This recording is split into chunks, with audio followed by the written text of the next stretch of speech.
So far, so I suggest we start.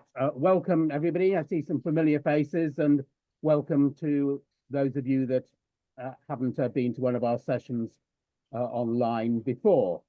I'm Duncan Bowie. I'm one of the co-chairs of the Socialist History Society, so I'll be chairing this evening's session.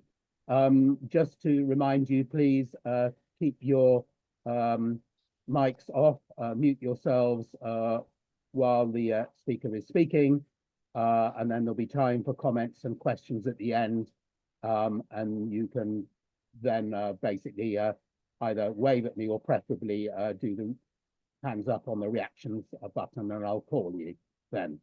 So we're really pleased this evening to have Margaret Renn with us, who is speaking on Paul Foot, A Life in Politics. This is the first biography of Paul Foot. I don't know whether there'll be others, but this is a book that's clearly much welcome.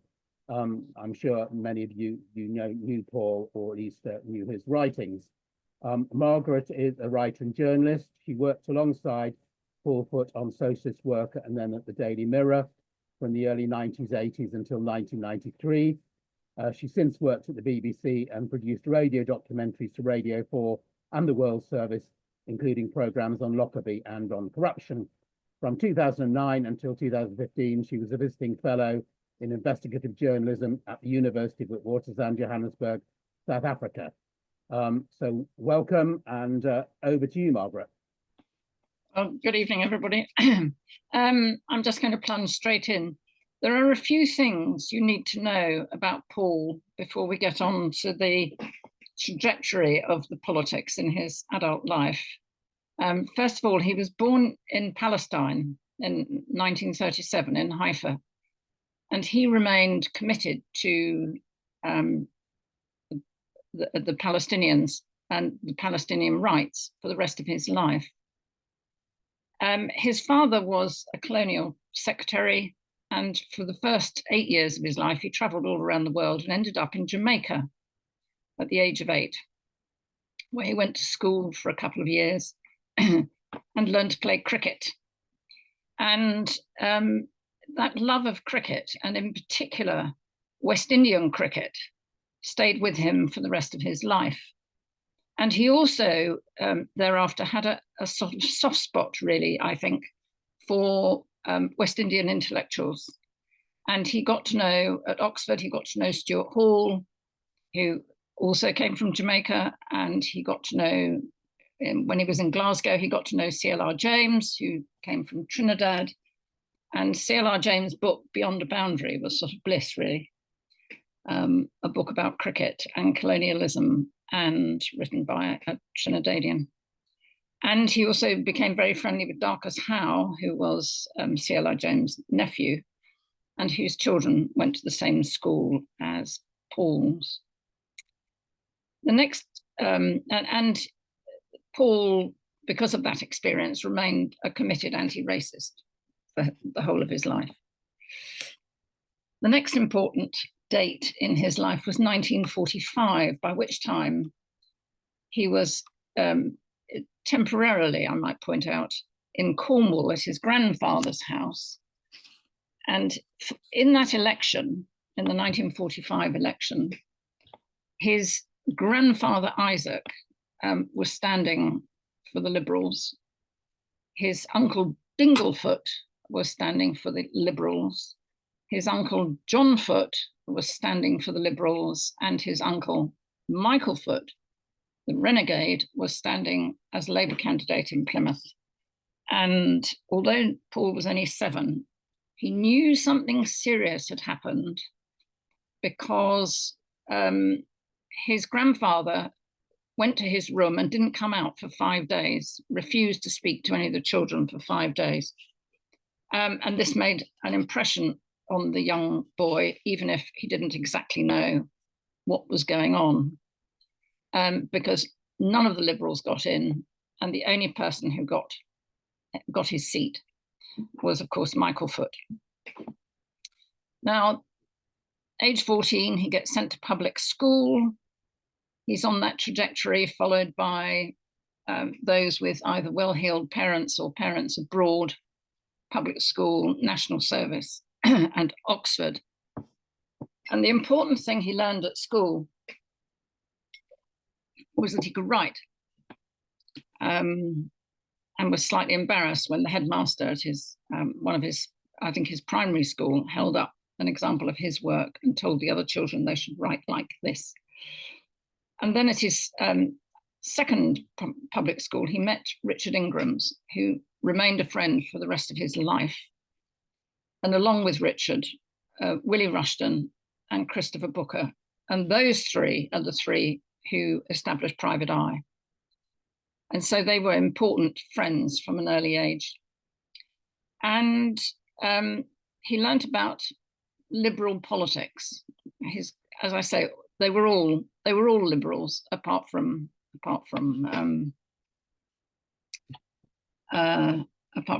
his uncle Michael.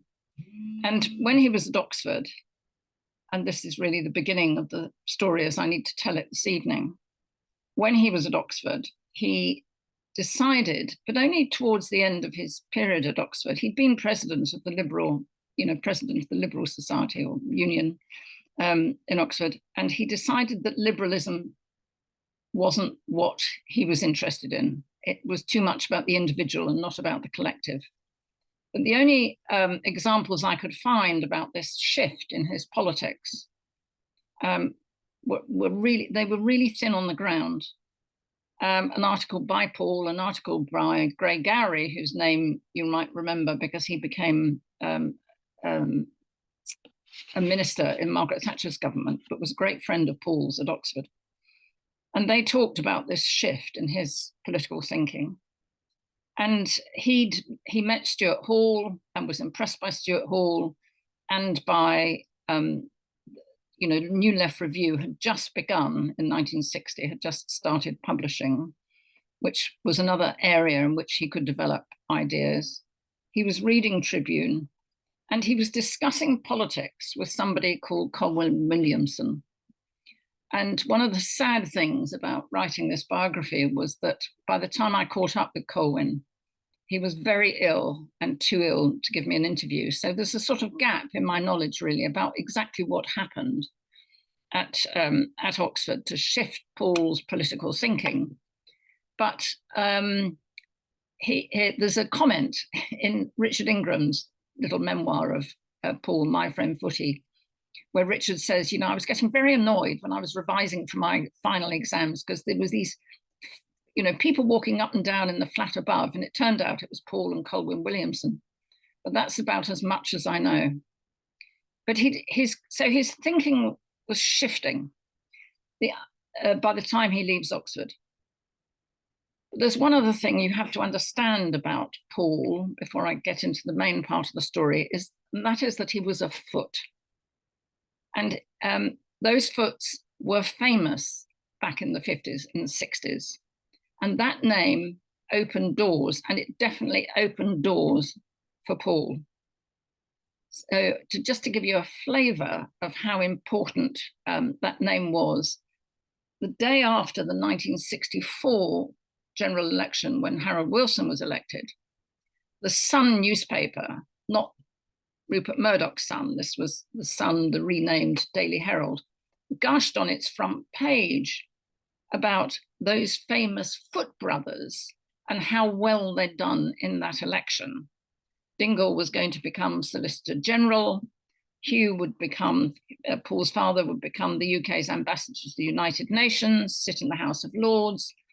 And Michael Foot had just been elected to an R.M. Bevan's old seat in Ebbw Vale with a huge count of the vote. He got 83% of votes cast. And that Foot name got him to Glasgow in 1961. And we're going to stay in Glasgow for a few minutes because anybody else who was starting out as a journalist in the 1960s would have needed to get a job in a local newspaper because you couldn't go to college. There was no degrees in journalism or anything like that. You had to go and get a job. And normally you would get a job on, the Barnsley Weekly or the Hampshire something or the Plymouth, whatever. And Paul gets a job on a regional daily newspaper that prints 500,000 copies. So he really starts his journalism career at the top. And it was his name that got him that job. But the other important thing about going to Glasgow was he joined the campaign for nuclear disarmament when he was at college, of which his uncle Michael was the chair at the time. And he'd gone with the name of somebody called Jean McCrindle on a piece of paper, and he went round to see her, knocked on her door, left her a note.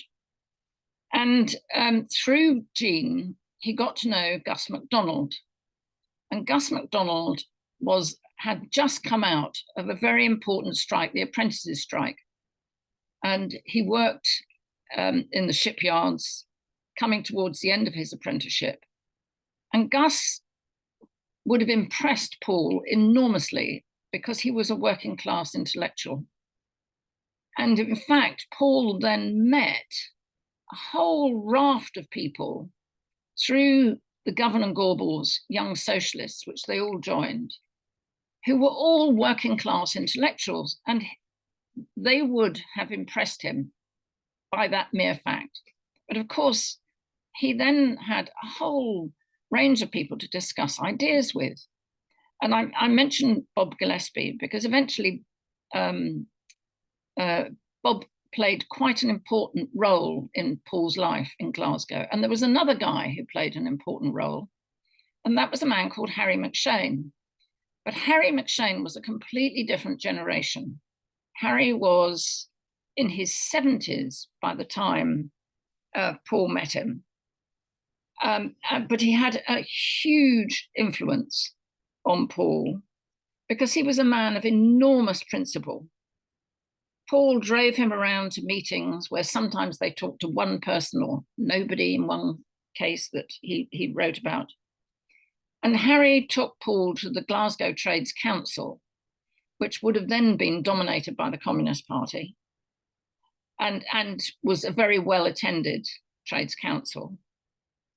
And once Paul followed Gus into the International Socialists, which he joined in 1962, Harry McShane and Bob Gillespie joined Paul on the editorial board of Labour Worker, which Paul edited from Glasgow, a level of his commitment to being an active socialist. And the other two people he met in Glasgow, who obviously had a huge impact on him, were Tony Cliff and Mike Kidron. And Gus MacDonald had invited them up to Glasgow to speak at a weekend school, where, of course, the main topic, because we are here in the early 60s, the main topic that made a real impression on Paul was the whole analysis of what was the Soviet Union. Was it socialist, or was it, as Cliff described it, state capitalist? And Paul agreed, listening to that analysis, Paul agreed with that analysis. Took him some time to get the arguments straight, but agreed with it. And he too joined the International Socialists, which at the time, according to Paul, they could have all fitted it. There was no Zoom. They had to meet in person, and they could have fitted into anybody's front room. There were about 70 members. So he joined this tiny, tiny organization, but immediately threw himself into activity. The other important thing, sorry, I've slightly lost my place in my notes. The other important, when he was talking to Harry McShane, he describes quite often a number of things that he would do with Harry, apart from going to meetings. He would also meet him in the cafe, and they'd just talk politics. They met in the Gondola Cafe. But Harry, even though Harry McShane became a member of the editorial board of Labour Worker, he never joined IS. And he was in a tiny, tiny group of 3 who were in the orbit of Raya Dunyoskaya in America. And Paul, actually, they produced a bulletin. There's a guy called John Rudge, who's done some amazing research into various archives and came up with the typed bulletin that this tiny little group produced, and an article that Paul wrote for them. And Paul wouldn't have had any problem being an IS member and writing for some other group's newspaper, because he was all his life a non-sectarian. But he nailed his flag, his colours to the IS Socialist Workers Party masthead, and he stayed a member until the day he died. And that's where, in that context, is where he developed his socialist and Marxist thinking. And I think one of the important things to remember about Paul was he comes, as I say, he came from this, there was no money in the Foote family, by the way. He was privileged because they were well-known intellectuals and politicians, but nobody had any money. They were always borrowing money from each other, or having to raise money, or having to find money, partly because they all spent so much money on books. Paul, his uncle Michael, and his grandfather Isaac were all bibliophiles, and they could sniff out a second-hand bookshop anywhere they went. And Paul just knew every second-hand bookshop in Greater London. But those socialist ideas then informed everything he did. And after he died, I had quite an argument with some friends of Paul's. They were very good friends. And I said earlier on, he remained very good friends with Richard Ingram's for his whole life. Richard's politics and Paul's politics are like chalk and cheese. Richard was sort of High Church of England, possibly now a Catholic. He was anti-gay, you know, anti-establishment, but in that sort of private eye sort of way. And yet here was Paul, the socialist. And even when I interviewed Richard for my book, he was enormously friendly to Paul and sympathetic in a way to Paul's political ideas. There's no hostility between them. And I remember having this argument with a friend of his who said, oh, you know, those people in the SWP, they all think they sort of own Paul, that Paul was just, you know, everything that Paul did was to do with the SWP. And it wasn't, it was true and not true that he was in the SWP, or the International Socialists, which then became the Socialist Workers' Party, because that's where his political thinking lay.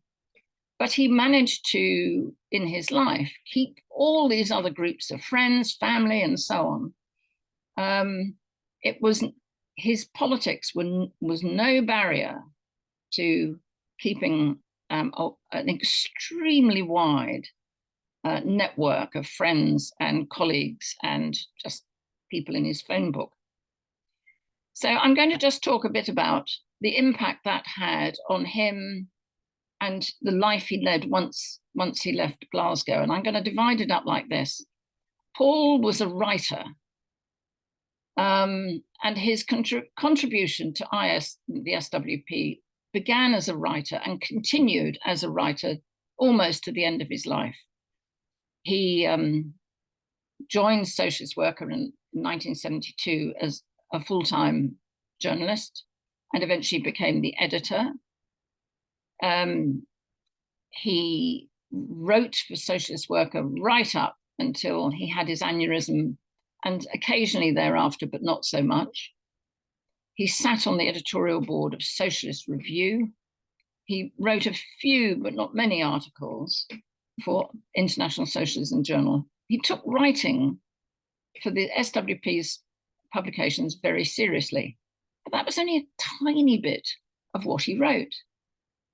His private eye was, if you like, it's not the right word, but his sort of commercial publishing writing.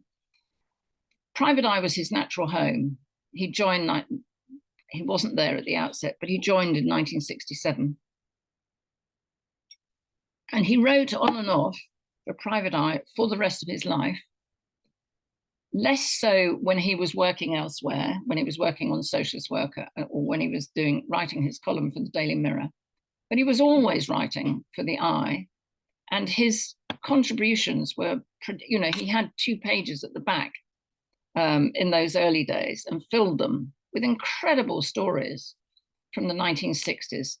I mean, terrific piece on Ronan Point, which he wrote really because, on the collapse of Ronan Point, which he wrote because he'd been following the political career of Reginald Maudling, who was an utterly corrupt politician. And, you know, eventually Reginald Maudling had to resign. He was so corrupt, and blamed Paul for his resignation. And he, in the same vein, he pursued Geoffrey Archer. So Private Eye, then Socialist Worker, then the Daily Mirror, which he was recruited to join in 1979, to sort of beef up the Mirror's anti-Thatcher politics. And he wrote this investigative column, which was going to take the side of the poor against the rich, Labour against the Tories, the powerless against the powerful. And it had a circulation at that time of 5 million working class readers. Paul actually thought he'd died and gone to heaven. What could be better than having such a huge working class audience? And the writing didn't change. I mean, he was still writing about politicians and corruption and all the rest of it, same sort of things, and what workers were up to here, there, and everywhere. After he left the Mirror, I mean, I worked with Paul at the Mirror for about 11 of those years that he was there. We left after Robert Maxwell died, went for his swim, and we all got driven out when David Montgomery was given the job of taking over the Mirror. And then he wrote a Guardian column, which ran for 10 years. And all the way through, for 20 years, he wrote for the London Review of Books. So that's Paul, the writer. Then there's Paul, the speaker. And a lot of people here will remember some of Paul's talks. He became quite famous for these talks. So he would do these set pieces, and they began at the SWP's weekends, Easter weekends away in Skegness. And Paul would arrive with a great pile of books and then give this sort of performance, is the only way to describe it. And the 2 of the famous ones, I mean, the first one was about Shelley, the revolutionary poet. That was in 1976 and was while he was writing his book, Read Shelley. And the other one that was quite famous was one he did on Toussaint Louverture, and some of these talks, they were so successful, they were repeated. And the 2 talks he gave on Toussaint Louverture have recently been republished by Red Words as a little pamphlet. Much later, in 1984, he did a talk about George Orwell's 1984, which if you listen to the talk or read the talk, which you can now do, because that one is also now in a Red Words pamphlet. And that one wasn't published until recently because it was not published in Paul's lifetime for various reasons you can read about in my book. But the talk is really about homage to Catalonia. It's a very clever talk. And those talks, when they gave up doing Skegness, those talks continued at the annual Marxism event up until the year he died. And he did Cheltenham Literary Festival, programs for the BBC, including one that I found really quite memorable, sorry, about the Left Book Club, which was made in 1990. And a lot of those talks that he made for the BBC and some of the others are available in the British Library. They've got a sound library. And I had a sort of moment of joy when I was writing the biography, because Paul's, after his mother had died, Tom Foote invited me up to his flat where they were getting rid of a lot of Paul's books that were still in the family home. And he'd come across a couple of books with Paul's speaking notes inside them. And we went through hundreds of books and we found another 8 or so. And so I've got the notes that Paul had for all these talks. And it's very interesting to see the notes and see the comments at the end and compare them to the actual talks given, including one talk about Byron, which I cannot trace. I can trace nothing. There is no record anywhere of this talk having been given, other than Claire Fairmont, who was his partner when he died, remembers Paul having to stay up late the night before he gave the talk to get to the end of the great poem. Sorry, my mind's suddenly gone a blank. So that he knew what he was talking about, which I clearly don't. And the other aspect of Paul, so we have Paul, the journalist, writer, we have Paul, the speaker, then we have Paul, the writer of books. One of the annoying things about my biography, I'd put together a very comprehensive list of books Paul wrote, all in date order. And the editors insisted on putting them in alphabetical order, which makes absolutely no sense. But anyway, you can pick out from the list the books he wrote in the 1960s, all political, all for Penguin, starting off with Immigration and Race in British politics. Politics was really his interest in the 60s. Immigration and Race in British politics, which he wrote because while he was working at the Sun, he went off during that 1964 election to Smethwick and came back and wrote Tom Goodwin at the Penguin saying, there's something we have to write, we have to do something about this, and sort of drafted a little proposal for writing a book, which they then commissioned him to do. That was followed with a biography of Harold Wilson. That was followed by a biography of Enoch Powell. And one of Paul's failings was that he liked people. I mean, it wasn't a failing, but it was a failing.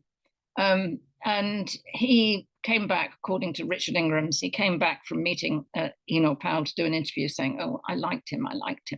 He also liked Margaret Thatcher, for goodness sake. And we think it's because actually they were intensely political, and he then found them interesting.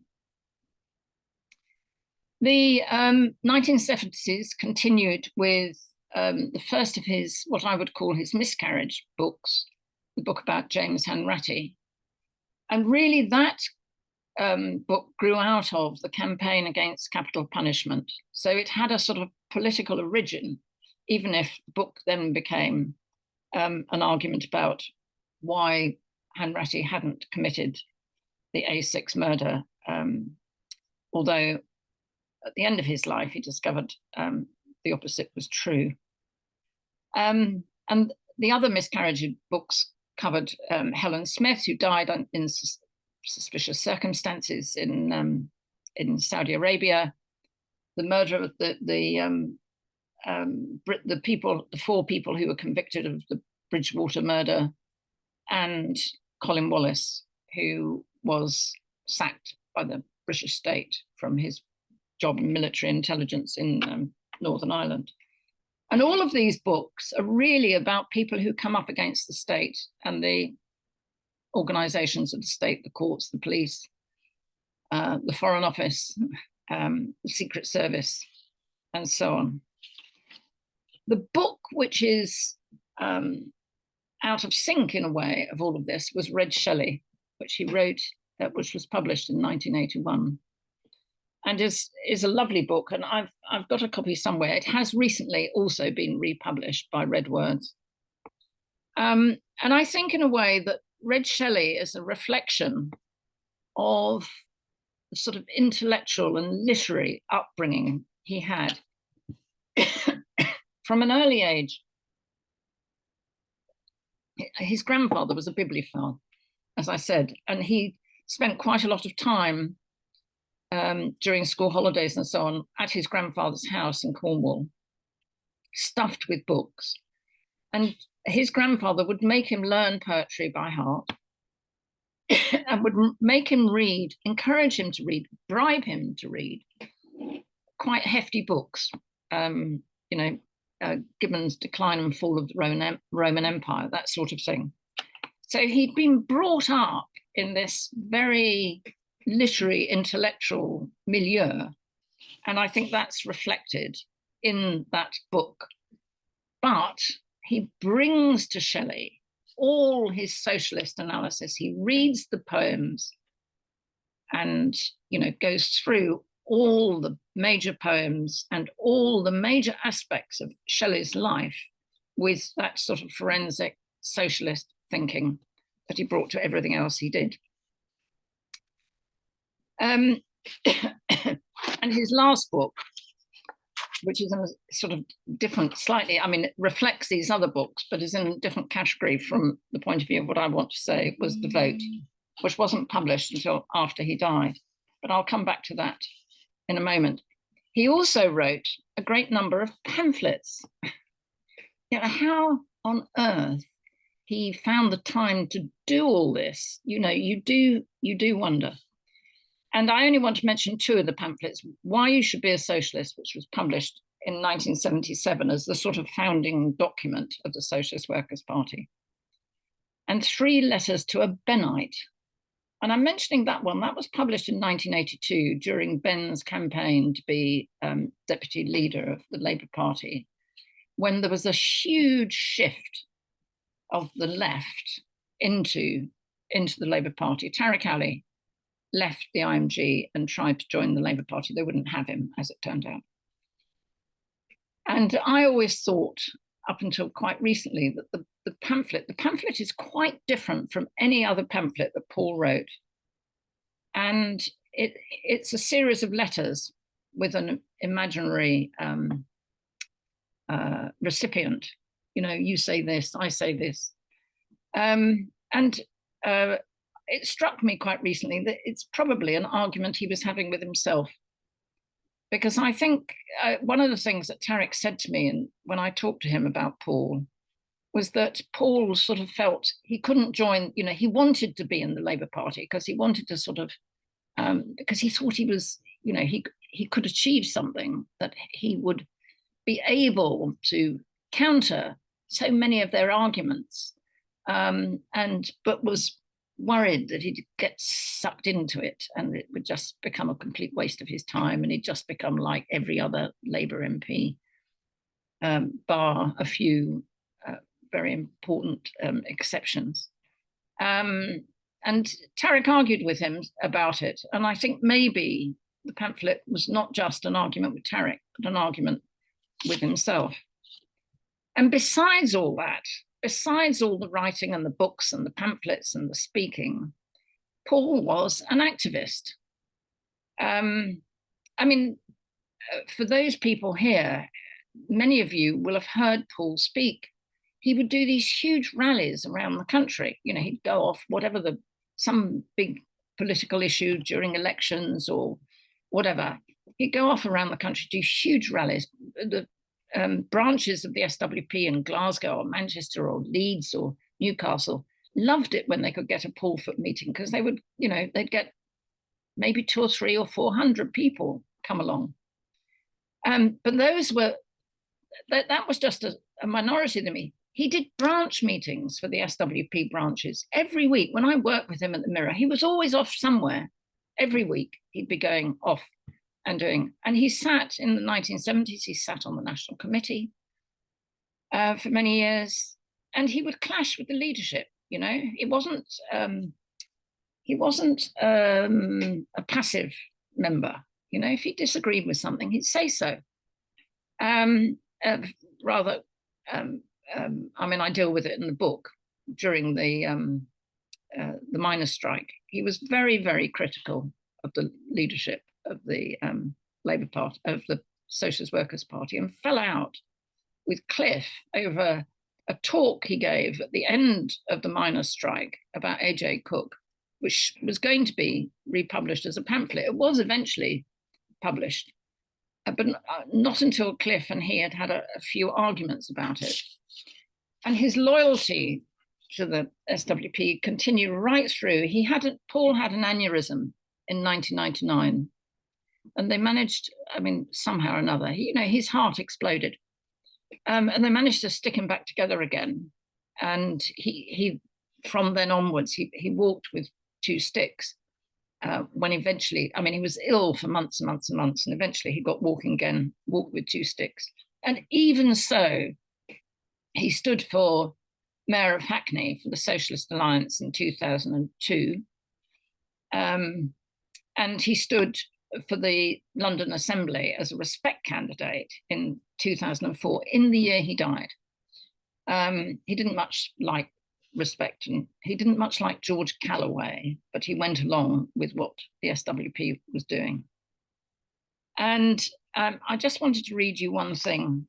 I am coming to the end here. He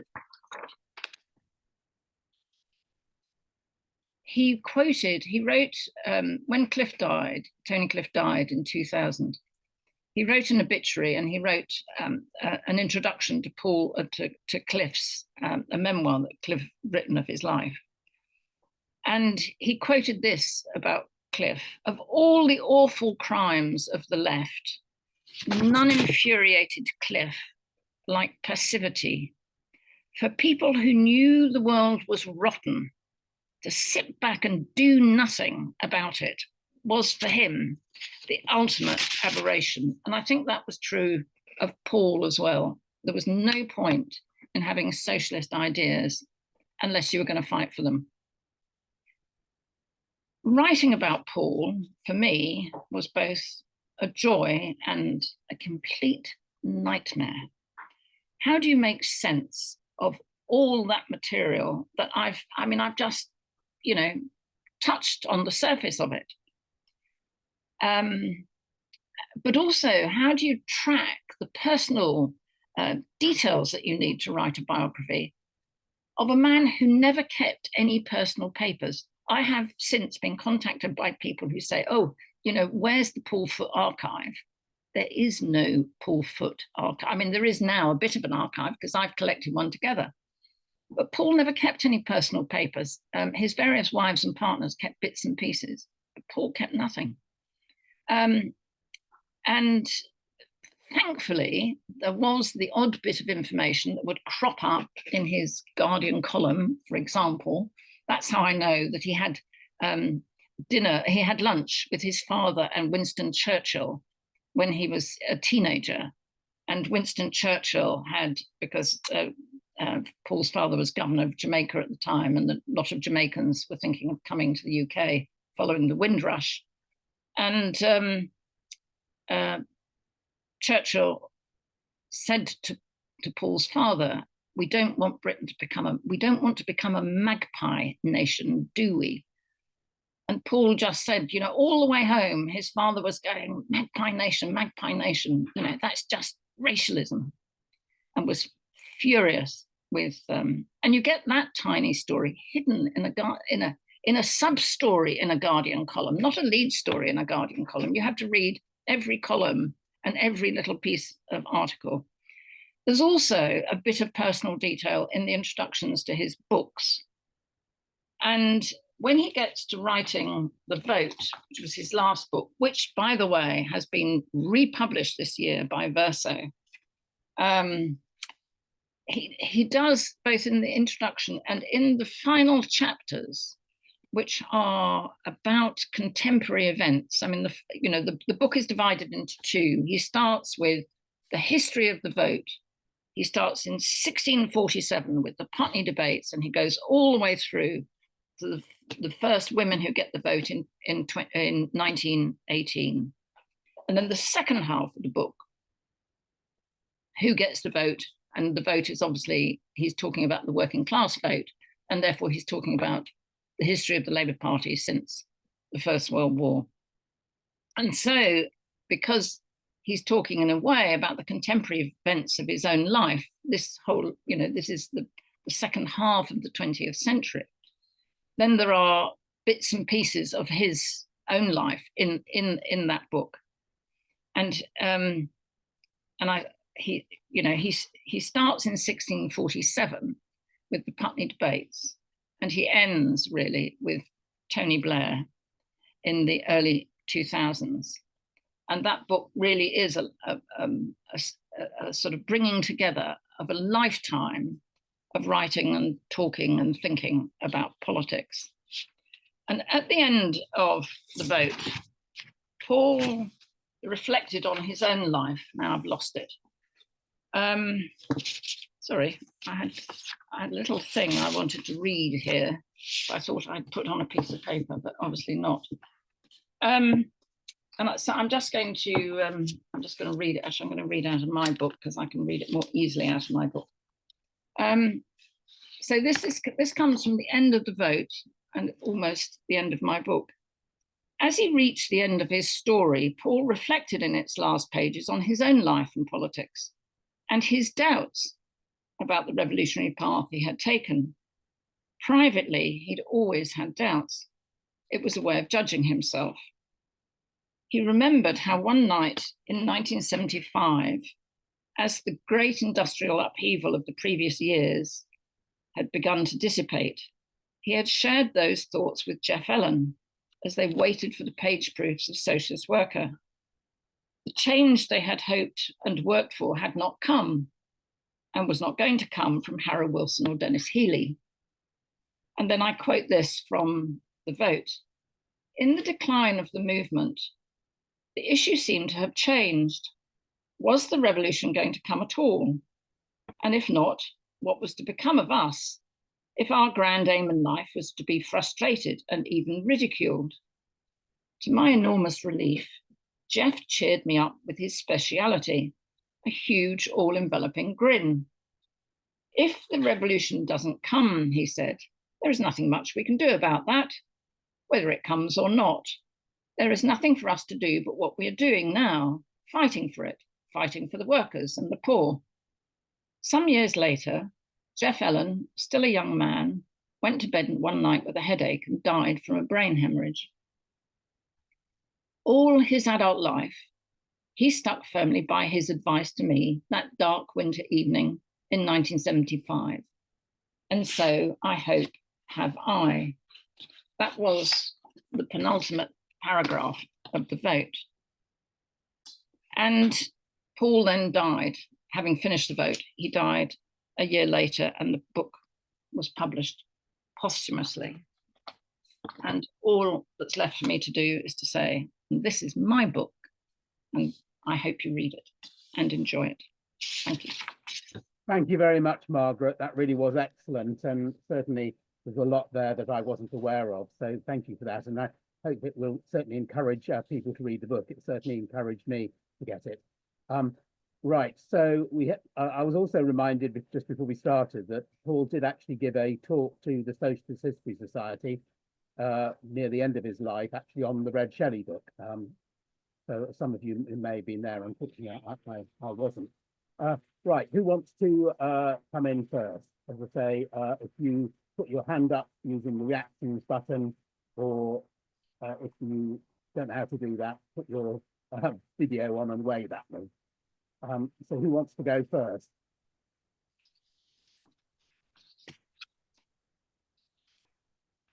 Right, Steve. Yes,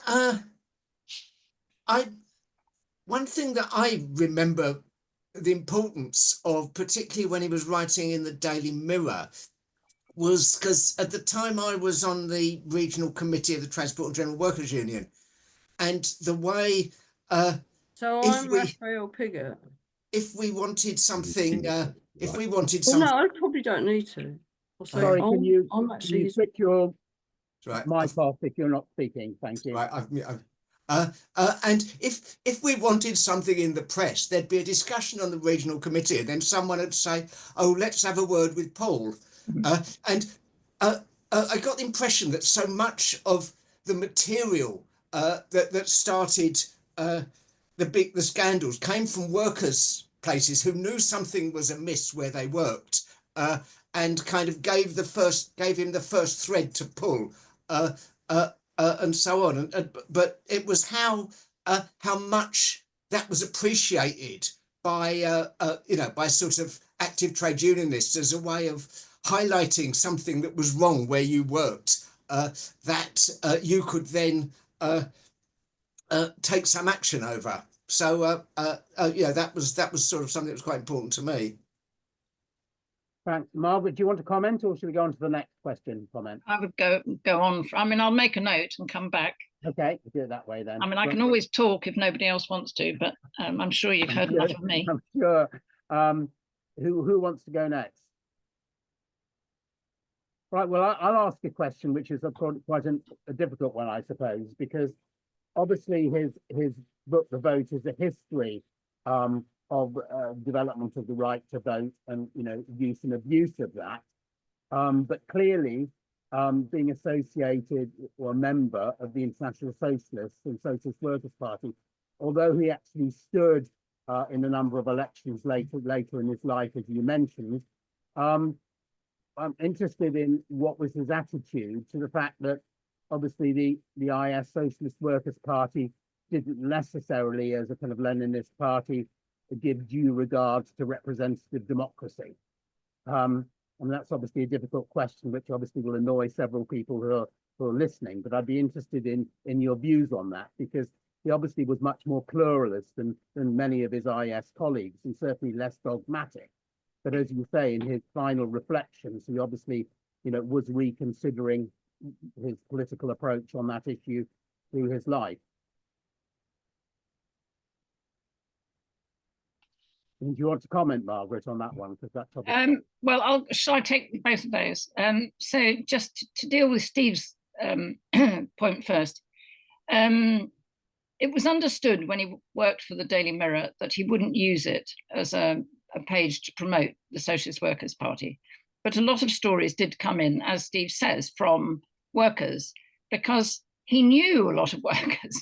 And he had, you know, when they created this page in the Mirror, they had this strap along the bottom of the page: if there's anything you want me to investigate, contact me at the Daily Mirror, with an address and a phone number. And we used to get, he got hundreds of letters every year. 60, 70, 80 letters a week would come in. And that was without the phone calls and all the rest of it. And I give one example of where, you know, he did a story down at the Royal Docks. And of course, who's contacting him from the Royal Docks? Well, it's Eddie Prevost, who's in the SWP. And a lot of the stories, during the miners' strike, 1984-85, Paul ran stories about the striking miners. Every single column that he wrote in that period from March 1984 to March 1985. Obviously he wasn't writing when he was on holiday, and all of those stories really came from miners, one or two leaks of government documents and that sort of thing as well.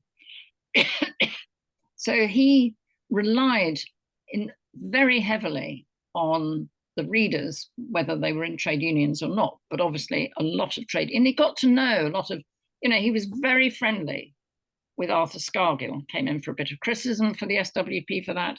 He was very friendly with Mark Sawatka at the PCS, and so on.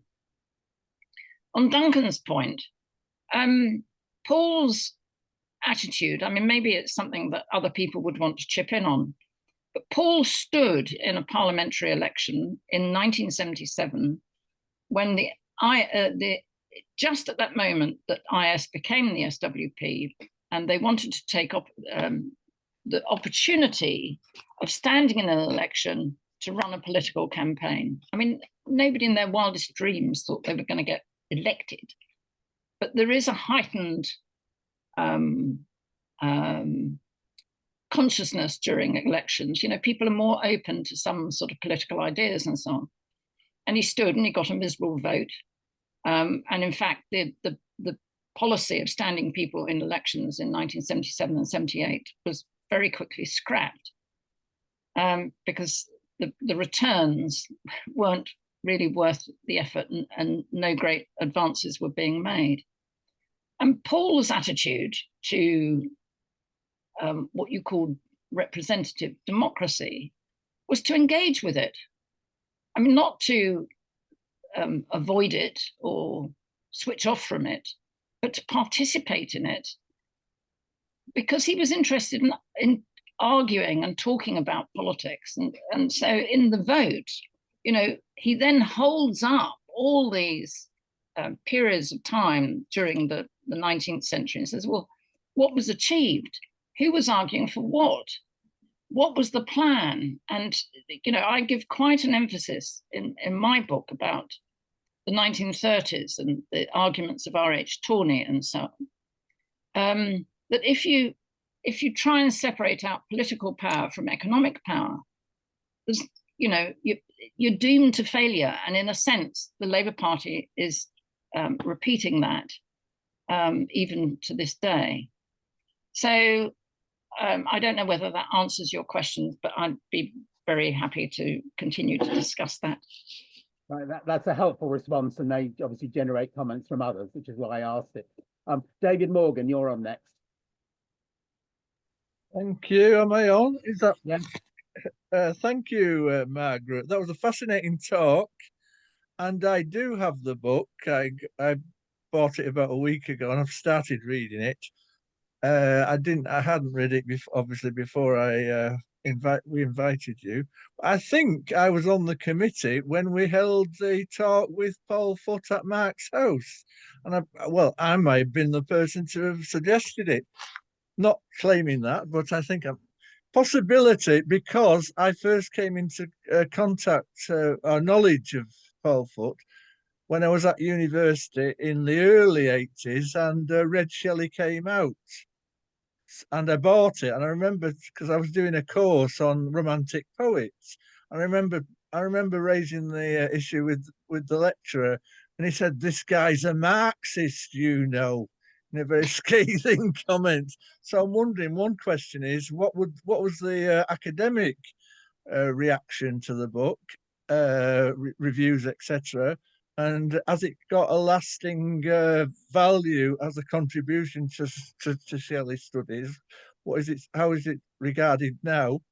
And another question I wanted to ask, because I probably would have heard of Paul Foot before that, because my father, his daily paper was The Mirror, and I used to read the column in The Mirror. I corresponded with Paul Foot when he was on The Mirror, because there was some scandal in the housing in the local area of Salford where I was living, and I've still got the letter somewhere which he kindly replied. I don't think he took the issue up because it's probably a bit libelous. I was a bit sort of very radical and accusing people of certain things in those days. So, but I did also saw, obviously we're all of that age, we remember Paul Foot on all the peace rallies, etc. He was always in attendance. But he was also, one thing you haven't mentioned is Paul Foot was also quite a capable, able speaker on television and radio. He used to appear quite a lot on the programme What the Papers Say. And I don't know how many contributions he made to that, but I was quite an avid viewer of that in the early 80s. I think they used to appear in early evening, and then they went on really late at night. So for some reason, they used to appear about 11 o'clock, 12 o'clock at night sometimes in the later episodes. He also appeared on Question Time, I think, a few times, and Any Questions. So he was a public figure, probably a left-wing celebrity in his day.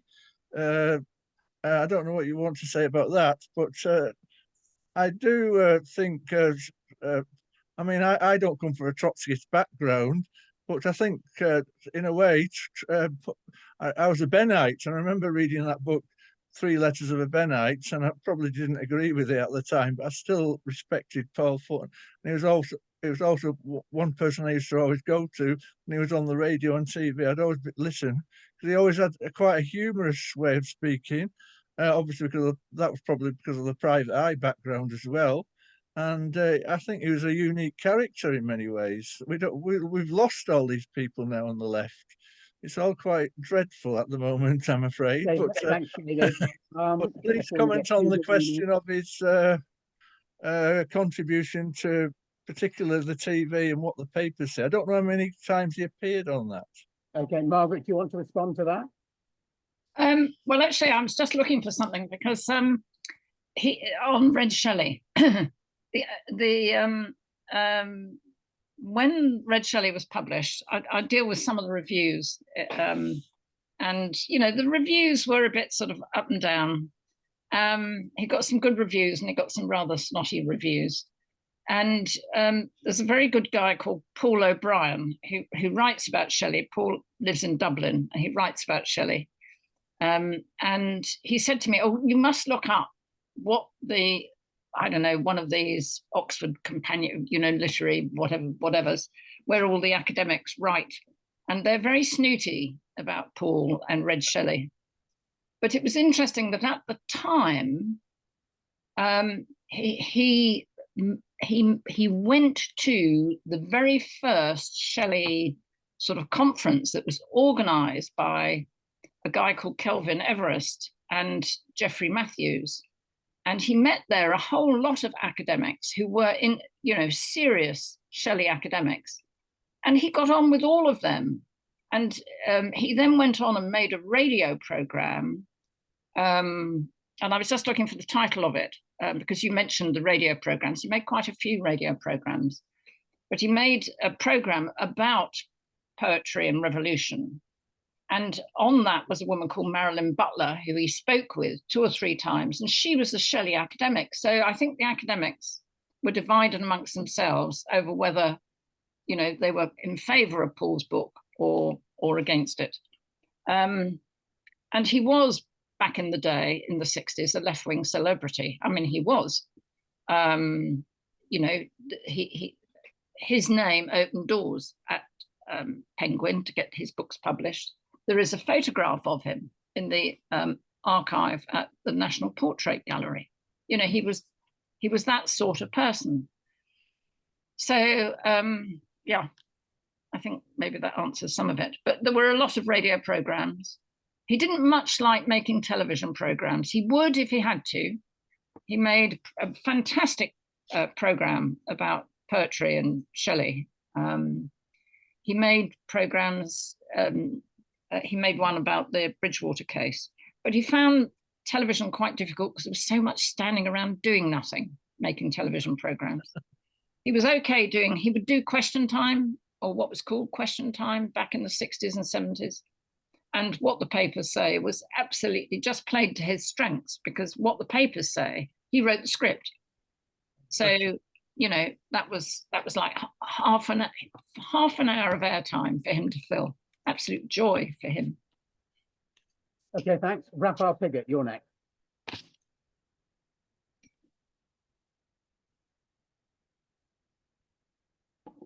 You need to unmute. Yeah. Hi, I'm not Raphael Pigott, I'm his wife. Yeah, I but did. I we're in was the a same bit room. puzzled, but carry on.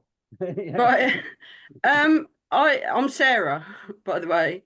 I was going to say something about the Hanratty case because I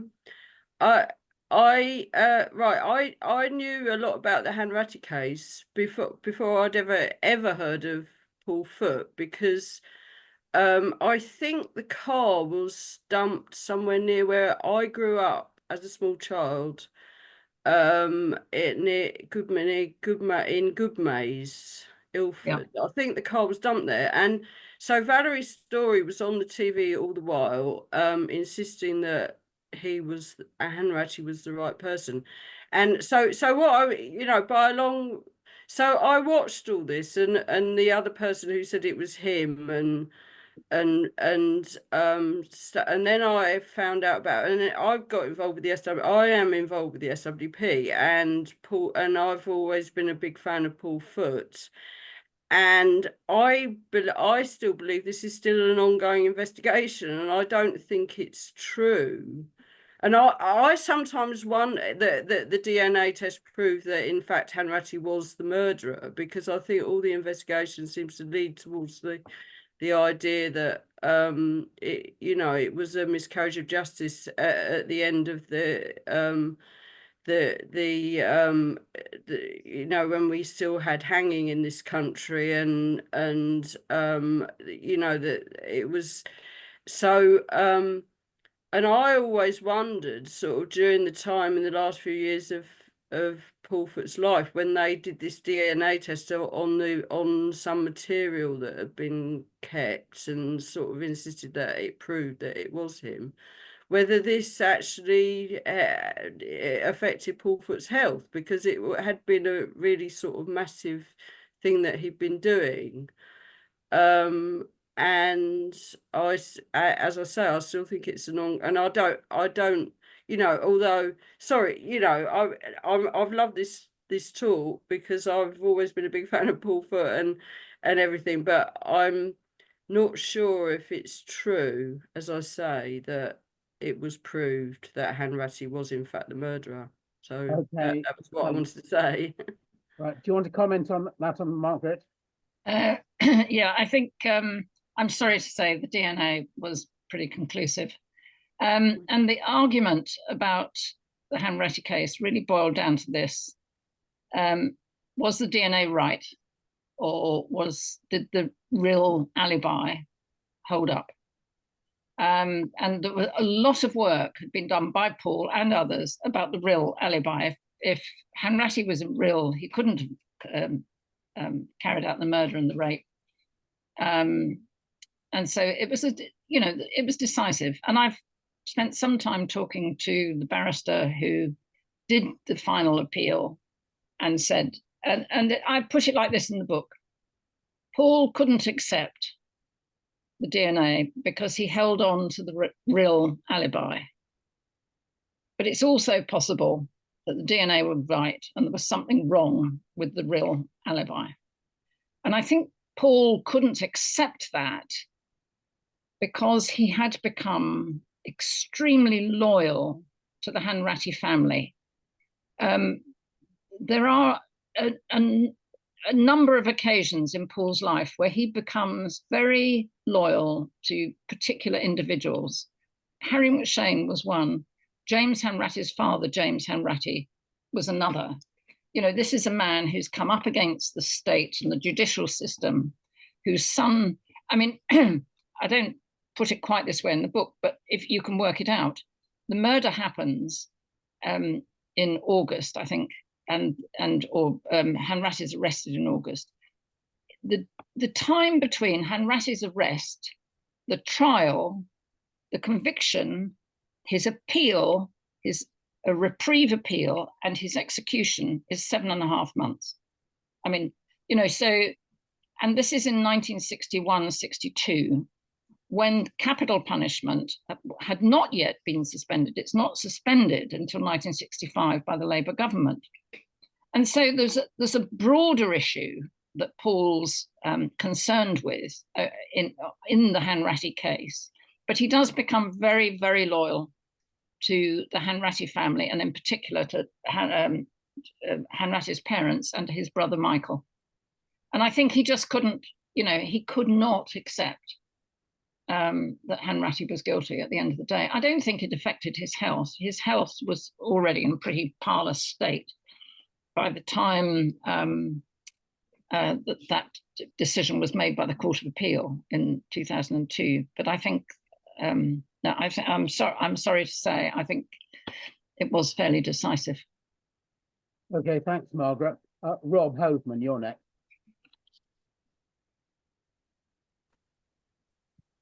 Margaret, you've written a great book about a great man, for which I think we should all be extremely grateful. And your introduction then was a very good summary of his life and very moving.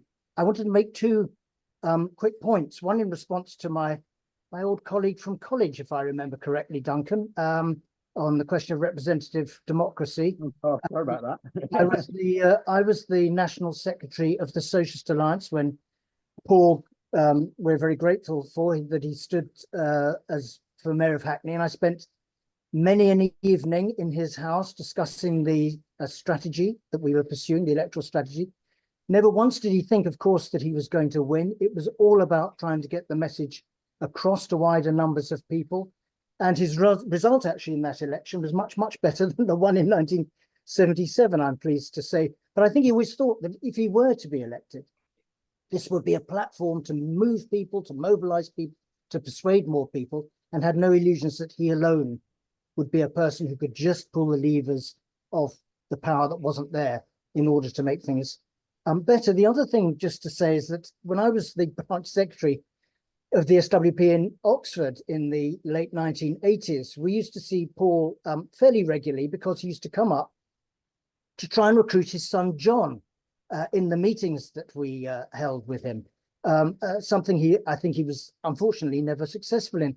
But he did come on one occasion, apart from that, when Enoch Powell was on a tour, and we told Paul was coming in order to mobilize against Powell, because he's written a book and he was a big figure and what have you, except that Powell cancelled just before he was coming to speak. And of course, I didn't want to miss the opportunity of having the great Paul Foot come and speak to the wider audience of questions of socialism. So I unilaterally changed the title of the meeting, much to the chagrin of one of the party's organizers, and I got into a bit of trouble, and somewhat to the bemusement of Paul, but nonetheless he took it. He was such a nice man, so generous in every way, that he just took it in his stride and did the meeting brilliantly, although it wasn't the only reason he came to Oxford on that occasion, because he was there actually to spend a little time with the wonderful woman who was later to become his partner until the end of his life, Claire Vermont. But wonderful experiences with Paul, and what a wonderful book you've written, Margaret.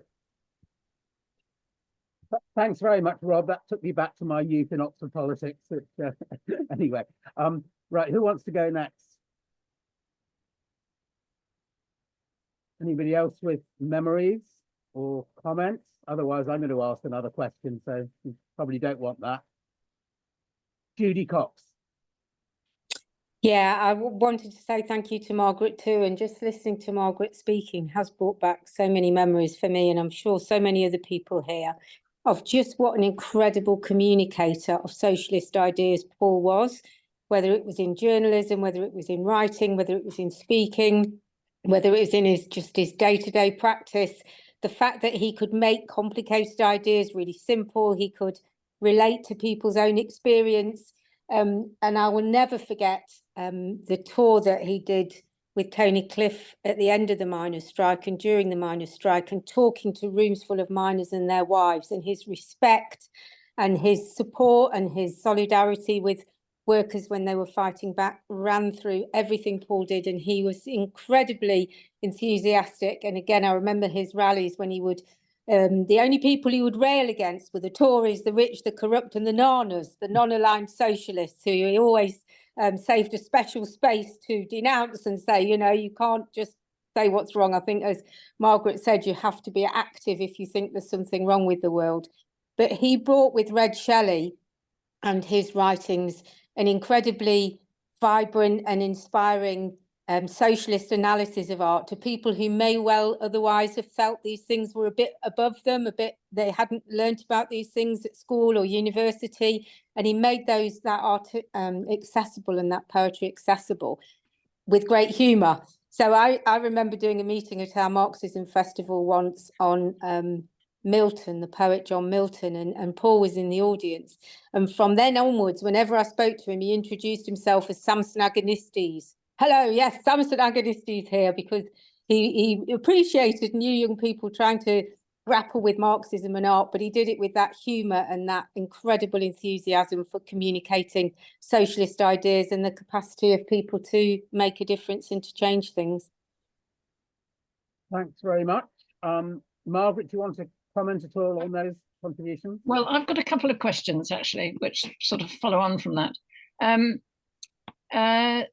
I would really like to, I didn't go to Marx, I think you call it Marx House, the Marx Memorial Library, where he spoke on Shelley. And I'd like to know when that meeting was, because I'd like to go and look at their archive, because it never occurred to me that they might have some sort of archive there. So I don't know if anybody remembers it, but I also just wanted to mention the Byron meeting. So I'm just going to try and look it up, because I found these speakers' notes for a meeting on Don Juan. So I remember the title. And it's lovely to be able to read these notes, but I cannot find any trace of this meeting. And it says Central Hall. Now, the only Central Hall I know is Central Hall, Westminster. They have no record of the meeting. London Review. I couldn't find an advertisement for the meeting. I couldn't find any comment on the meeting. I just can't find a shred of evidence about this meeting, except I've got the speaker's notes, and Claire says he did the meeting. She thought it might have been in Cheltenham, but they had no record of it. So Francis King's waving his hand, so I don't know whether he knows about the Byron meeting. But if anybody's got a clue, I'd love it. Do you want to come in, Francis? Yeah, I don't know about any Central Hall meeting. As far as the meeting at the Marx Memorial Library, Marx House was concerned, that was a Socialist History Society thing. We didn't record. Well, actually, we may have recorded. We did record some of those talks, and it's possible that if we did, Mike Squires may have the original. They'd be tapes. So whether he still kept them, I don't know. Do you know what year it was? It was after he'd had his aneurysm. I remember he was with those two sticks. You know, because you couldn't really fail to notice he looked pretty ropey compared to how he had looked. I can look up in. I haven't got a complete run of SHS material, but I've got a pretty good one, probably the best one, extant. So I can look it up and see if I can find out when that is. I can let you know, and Appreciate it. I can email Mike Squires and ask if there is a tape recording extant of that talk, but I can't promise anything. Okay. Okay, I'm sure that will be helpful if we can find that. Judy, did you want to come back on the other meeting? You mentioned no. Okay. No. Okay. No more information on that from anybody else. Right. Any other comments or questions? Actually, Judy said something about prompted me to make a note about the Daily Mirror and the miners' strike. I'll have to sort of, sorry, I've got to rewind my mind because I got distracted by Shelley and Byron. I'll try and remember what it was, what the thought was. Okay, we might come back to that. Logie Barrow, you're on next. Yes, can you hear me? Yeah. Great. Two things. One, I think it's rather rich, well, in the positive sense, that he and Cliff bonded so early because, of course, they had both had very different experiences in Palestine. Just a remark. The tiny thing I want to contribute is I can't date this. It's easy to date. A Widgery memorial meeting in Hackney Town Hall, I think it was. And I came over from Germany for that. Paul came onto the stage and started attacking a lot of the audience as people who had left the SWP, as I had in '75, and was treating us as lazy intellectuals, who didn't condescend to go out and sell Socialist Worker, and that David Widgery, however busy he had always been, had always sold some copies of Socialist Worker, and there was a huge uproar. And David Widgery's partner, according to Sheila Rowbottom at least, shouted, and a lot of them are still under our bed. Yeah. I thought this was perhaps a good example of Maggie's point that Paul tended to be very generous to particular individuals, but on that occasion, at cost of his attitude to some of his older comrades. Thanks very much. Right, do you want to comment on that one, Margaret? I don't know whether you were at that event. Well, I do remember being there, but I don't remember that aspect of it. I do have a little story about Paul and David Widgery had a sort of quite Paul liked David Widgery. He said in something he wrote about Widgery after Widgery died that he admired the way that Widgery used language, and he said he was one of the few people who get up and use the word proletarian in a meeting as if he was talking about a rock band. But they did have a very fractious relationship when Paul was editor of Socialist Worker, and I've got some letters that David Widgery sent Paul, one threatening to resign and then one actually resigning. So I don't know, you know, maybe once David Widgery died and he was doing that memorial, it wasn't often that Paul sort of was unpleasant to people like that. I've seen him, you know, he could occasionally be like that, not very often. And I'm surprised he was like that in the public space, but maybe he thought he was being clever or something. I don't know. But if I'm fairly certain I was there, but it didn't obviously make a deep impression on me because I certainly couldn't remember that aspect of it. Right, I can't see anybody else wanting to come in as yet. I just wanted to ask really about his time at Private Eye.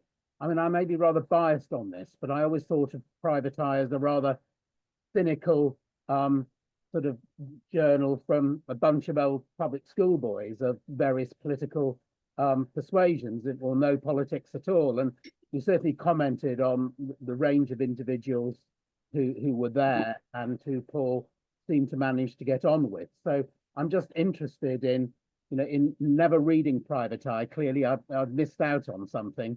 So I don't know whether you want to sort of comment on how he saw Private Eye as a useful political platform. I think you're probably about right in your description of Private Eye, or certainly Private Eye in the 1960s. But it was a place where you could get things written and get things published. And, you know, he always, I mean, he started writing odd bits and pieces alongside Claude Coburn. And Claude, you know, and Paul back in the 60s was really interested in politics and politicians, as was Claude Coburn. Now, these two guys were coming up politics from, you know, Claude was a Stalinist. I mean, you know, and I mean, I'm repeating what Patrick Coburn said to me, so I'm not making this up. Paul was a Trotskyist and Claude Coburn was a Stalinist, and they got on really well. They got on really well because they were both interested in politics and in talking about politics and arguing about politics. And that was Paul's interest in, or that was how Paul came to use the eye in a way that, you know, I'm sure, I mean, he did have, and you have to know this about the Foote family, they did play practical jokes on each other. They did do this business of phoning people up and pretending to be somebody else and doing funny voices and all of that. I mean, you know, John Lennon, the famous John Lennon, phoned Paul up about the Hanratty case. And Paul effectively told him to piss off because he thought it was somebody in his family doing the funny voices number. And eventually they sorted it out. And John Lennon then put up the money to make a film about the Hanratty case. So there is a side to Paul which liked all that sort of jokey public schoolboy, as you describe it. But Private Eye was also a space for Paul, and the phrase, I can't quite remember the phrase he used, but he said it was just the best publishing, the best way for a journalist to be able to publish, because there was no publisher and there was no owner. I mean, there was no owner. I mean, Peter Cook was the publisher on paper for most of the time that Paul wrote in the 60s and 70s. But, you know, Peter Cook wasn't a publisher in the conventional sense. He'd come in and help with the jokes. And when Richard Ingrams gave up the editorship and Ian Hislop took over, Ian always wanted Paul back because Paul provided the serious bit. All the rest was, you know, the jokes and so on, sold the magazine, but he also wanted that serious investigative element in it. And he, after 1993, did get him back. And then Paul stayed on Private Eye until he died. And those pages at the back were fantastically important because, you know, other journalists would write in, or all sorts of people would. I mean, it was the same as when he was doing the pages at the Mirror. He relied heavily on people getting in touch and saying, did you know, have you heard, here's this piece of paper. And quite often journalists would get in touch because they couldn't get their stories published in whatever national newspaper they worked on. So they'd send the stuff to Paul and it would, come out the other end. And so he recognized the freedom he had to write, so long as, he wasn't going to, get trapped by the libel laws. And they always, everything at the Private Eye, everything at the Mirror always went through the libel laws. And Paul was very clued up about what how to get around the laws. But he didn't have a problem with that public school boy, the jokey element of Private Eye, because there was a part of him which actually rather liked it. Okay, thanks for that comment, Margaret. Anybody else? This is the last chance. John Charlton. You need to unmute. Yeah. I can only give you a little bit of memory lane, and it's a bit of early memory lane, because in August 1963, I think I met Paul for the first time. And Paul had driven a car from Glasgow, which included, among two other people, it included Harry McShane. And we were to have one of the very first IS day schools in Newcastle, in our sitting room in Whitley Bay, where we then lived. And I was very young. I already had one child, and the second baby was not yet a month old when we had this meeting in the room. Okay, now Margaret has said quite a bit about Harry McShane, but that weekend I can say that I think I understand how young Paul Foot could be captivated by this man. Because I'm not going to talk too much about Paul. I'll tell you one thing about Harry. Harry went on talking. I would like to say all night, but I'm not sure it was literally all night. But he told us about his journey, his great journey, when he was running away from the British cops sometime just before the general strike in 1926.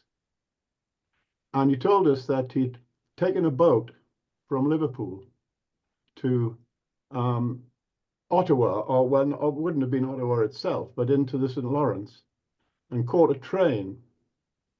And he told us about traveling on this train right across Canada to the Yukon. And his companion on that train was an Italian anarchist and he said that they debated anarchism. He said all the way to the Yukon. Well, go on, maybe. But he told us that the Italian anarchist had in his back pocket a pamphlet by the late 19th century anarchist Malatesta. Now, Harry could tell these stories. And since Paul is sitting in the same room, actually on upturned beds, because that's where everybody was sitting around on the floor in this room. But I'll give you the other bonus actually was, the other person who was a speaker at this event was Michael Kidron. And just imagine having Michael Kidron, Harry McShane, and Paul Foot in the same room. That's how I got captivated by the whole set of ideas, which became the ideas of the International Socialists. And they have sustained me right through my life too. And I'm happy about that.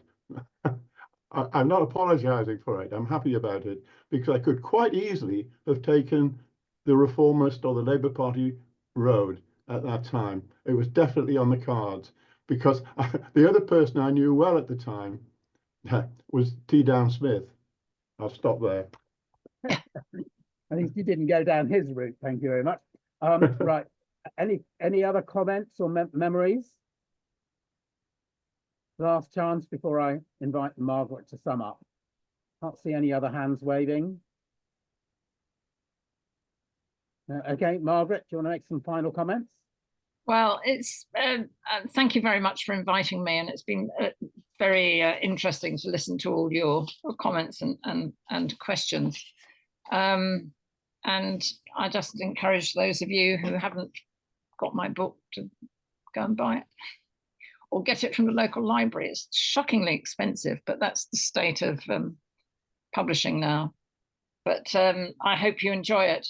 And when you've read it, then you should read The Vote and the rest. And The Vote is, you know, really very topical at the moment.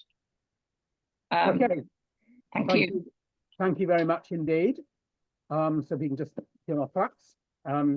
Applause. Right, if I can just say one thing quickly about the Socialist History Society. For those that you aren't members, please join. In joining, you get obviously told about all our talks. We have about one talk a month, sometimes more, generally online now. They will try and do 1 or 2 a year face to face. David Morgan, our secretary, is setting up the program for the new year. In addition to that, you get 2 copies a year of our Socialist History Journal, which I suppose I would call our kind of academic journal, which Francis King edits. We also try to publish a couple of occasional publications a year, which you get as a member, as well as our newsletter. So Francis is just Stephen is just putting on the screen how to join and our membership. In our newsletter, we do try and cover what members are writing, what they're researching, what they want to ask questions about, as well as a few book reviews and sometimes reports of our meetings, most of which do go recorded online on our website, the Socialist History Society website, which is worth accessing to keep an eye on what's coming up.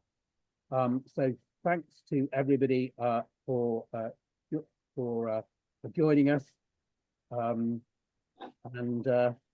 Join now, and your sub runs to the end of 2025. So you get an extra month and a bit. So join now, and we hope to see you at one of our meetings or many of our meetings in the future.